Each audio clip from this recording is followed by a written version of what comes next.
In the very beginning, we worked with the client to come up with a concept for the building. And there were a number of fairly significant restrictions on the site that gave rise to, to the actual design approach. And so we wanted to make sure that we had a strategy where a building would fit on the site and meet the program requirements.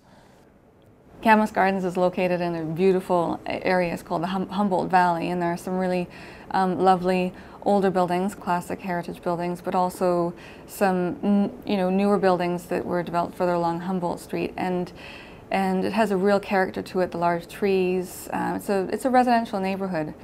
One thing that was really important for me was that I wanted, because it's a very nice neighborhood, and it's not a neighborhood that people naturally associate with a supported housing site, and I wanted people to walk down that street and go, oh, look at that building, I want to live there, and to phone Pacifica and say, are there any condos for sale, or is there any apartments for rent in Camas Gardens?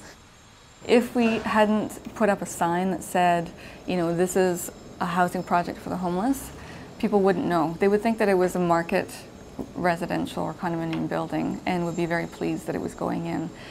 Pacifica Housing really had to look at the client group, the tenant population that was going to be housed in this building.